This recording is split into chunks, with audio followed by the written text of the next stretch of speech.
Hi there, this is Ranjit from tech2buzz.com, and in this video we're going to do the gaming review for this Samsung Galaxy Grand Quattro, specifically the GT i8-552 model, which is the dual SIM model.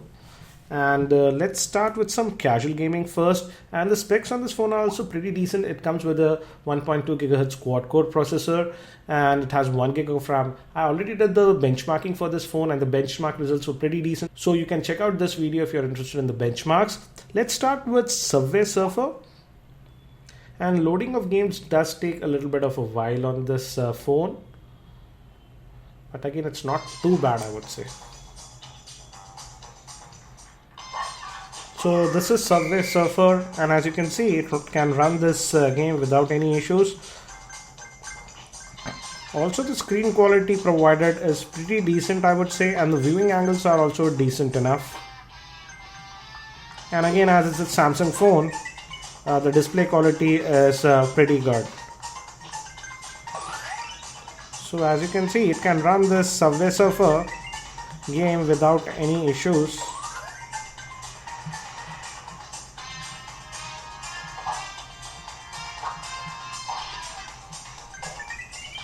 So let me just get out of this game now. And now let's run this popular game, that's Temple Run 2. So this is Temple Run 2.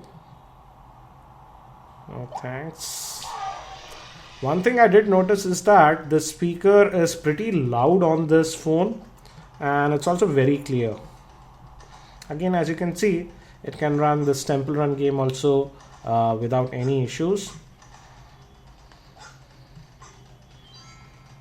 And the touch response was also good. I also tested it with the multi-touch, and it has 5 multi-touch points. And the viewing angle is also pretty decent. Not as great as a dedicated IPS screen, but I would say pretty decent for the price this Quattro commands. Also, this phone is also known as Galaxy Ven in some other regions. And I'm tilting the phone now, and as you can see, still the viewing angles are pretty decent. And the gameplay is also very smooth. So let's get out of this Temple Run 2 now. And now let's try this casual game called Jetpack Joyride. As you can see, it's pretty loud, the speaker.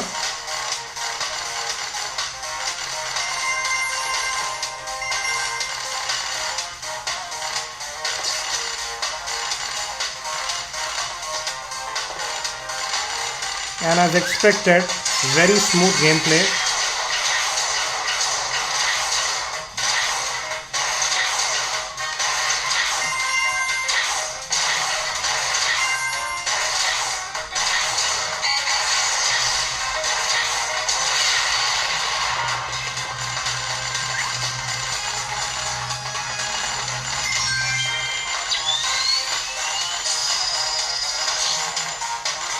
So let me get out of this one now.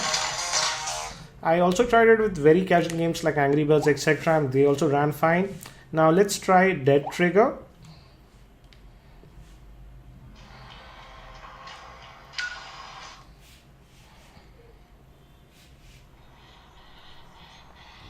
And also here in Dead Trigger, the playback was very smooth. And the gameplay is really smooth on this one. As you can see, we have to kill zombies here.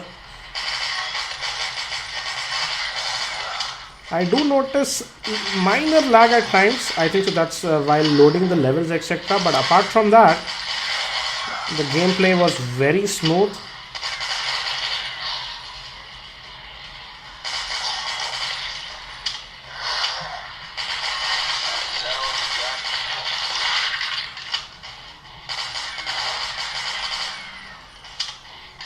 And again, this is one more level with Dead Trigger. And the screen quality, as I said, is pretty good. And the contrast is also nice. So even though this level has very dark shadows, etc., they are pretty legible. So again, you won't have any problems playing Dread Trigger. And also it could render everything fine. There is no artifacts or anything like that we see with some Android devices.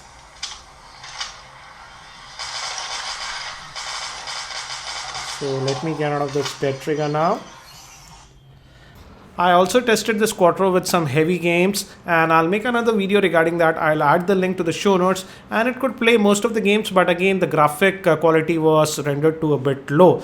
Overall, I would say this is a decent device even for gaming. I'll be actually doing a full in-depth review of this Galaxy Grand Quattro. So if you aren't subscribed to my YouTube channel, subscribe to the same. Thank you for watching this video. This is Ranjit, and I hope to see you in my next video.